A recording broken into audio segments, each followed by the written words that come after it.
Israel के हमले में मारे गए हिजबुल्ला के चीफ हसन नसरल्ला को शुक्रवार को सीक्रेट जगह पर दफना दिया गया।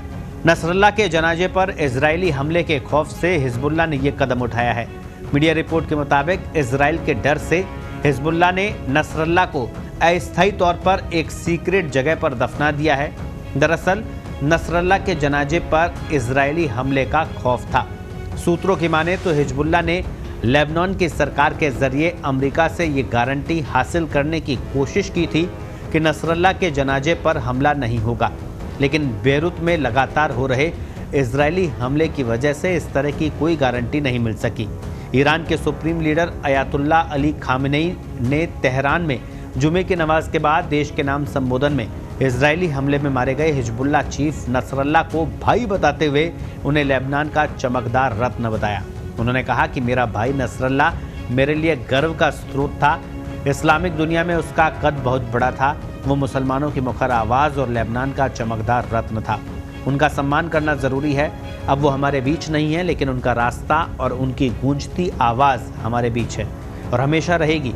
वो शोषितों की मुखर आवाज़ और बहादुर समर्थक थे। उनकी लोकप्रियता और प्रभाव का दायरा लेबनान, ईरान और अरब देशों से भी आगे था और अब उनकी शहादत से उनका प्रभाव और भी ज़्यादा बढ़ जाएगा। आपको बता दें, हसन नसरल्ला की मौत जहरीले धुएं की वजह से दम घुटने से हुई थी। वो बेरूत में हिजबुल्ला के सीक्रेट बंकर में छिपे हुए थे, जहां 27 सितंबर को इजराइल के हमले में उनकी मौत हो गई।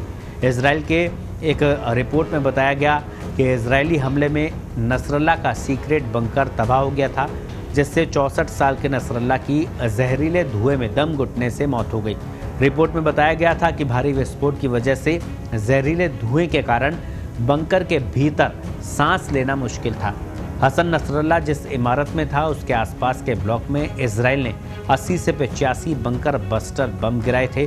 बंकर बस्टर यानी जमीन की गहराई में बने अड्डों को खत्म करने वाले वो बम।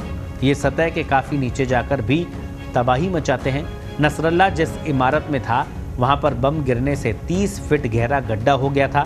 GBU 72 परिवार के बंकर बस्टर बम की खासियत यही होती है कि ये स्टील कंक्रीट की मोटी दीवारों को तोड़कर 30 से 60 फीट की गहराई तक हमला कर सकते हैं। मीडिया रिपोर्ट्स के मुताबिक घटनास्थल से जब नसरल्ला का शव बरामद किया गया तो उनके शव पर किसी तरह की बाहरी चोट के निशान नहीं थे।